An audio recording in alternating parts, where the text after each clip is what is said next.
Hello friends, welcome to our channel Payel Pritam lifestyle. আশা করি তোমরাও সবাই ভালো আছো, আমিও খুব ভালো আছি। তো আজকে তোমাদেরকে আমি দেখাবো স্যান্ডউইচ কীভাবে বানানো হয়।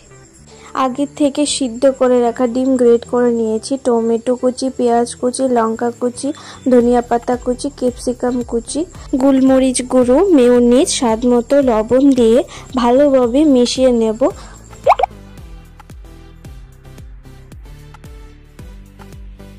এখন একটা ব্রেড নিয়ে ব্রেডের এক পাশে ভালোভাবে বাটার লাগিয়ে নেব এবং আরেকটা ব্রেড নিয়ে এক পাশে আগে থেকে বানিয়ে রাখা পুরটা ভালোভাবে লাগিয়ে নেব।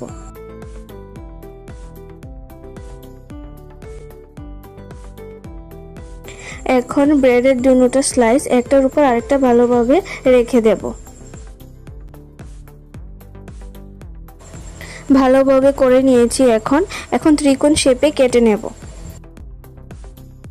এখন টোস্ট মেকারের দুনো পাশে ভালোভাবে বাটার লাগিয়ে ব্রেডগুলো ভেজে নেব। এখন রেডি হয়ে গেছে আমাদের ইয়াম্মি স্যান্ডউইচ। তো আশা করি তোমাদের সকলে ভালো লেগেছে ভিডিওটা। Thank you.